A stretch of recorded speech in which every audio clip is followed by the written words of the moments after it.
Hi, இது உங்கள் முகமூடி தமிழன் யூடியூப் சேனல். தினமும் ஒரு கற்பூரவள்ளி இலையை சாப்பிடுவதனால் கிடைக்கும் நன்மைகள். இந்த கற்பூரவள்ளி எல்லா இடங்களையும் ரொம்ப சுலபமாக கிடைக்கக்கூடிய ஒரு மருந்துங்க. இந்த மருந்து நம்ம எப்படி பாதிக்கிறது, இதனுடைய மருத்துவ குணத்தை நம்ம எப்படி அடைவது, அதை பற்றி கொஞ்சம் தெரிந்து கொள்வோம் வாங்க.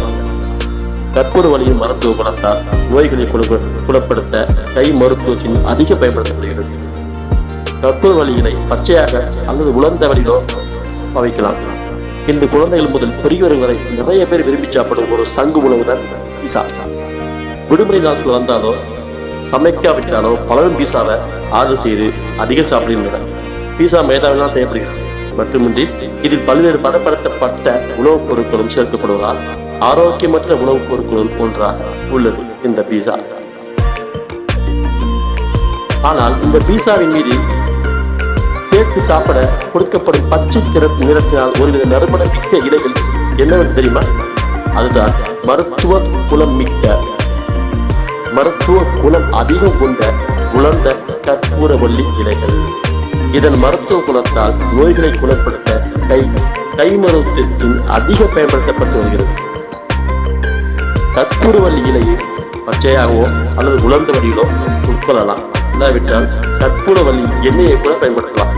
இந்த கட்டுரையில உங்களுக்கு தெரியாத சில கற்பூரவள்ளியின் நன்மைகள் கொடுக்கப்பட்டிருக்கு. அதை நீங்க என்னுடைய சொற்பொழிவின் மூலம் நீங்கள் கேட்கலாம். அதை அடுத்து தெரிந்து கொள்ளுங்கள். ஊட்டச்சத்துக்கள்: 100 கிராம் கற்பூரவள்ளியில் 4.3 கிராம் கொழுப்பு, 25 milligram sodium, 1.1260 milligram potassium, 69 gram carbohydrate மற்றும் 9 கிராம் புரோட்டீன் உள்ளது. மேலும் vitamin A 34%, calcium 15%, vitamin C 3%, இரும்பு சத்து 24%, வைட்டமின் பிஏ 50% மற்றும் மக்னீசியம் 67% உள்ளது. இப்போது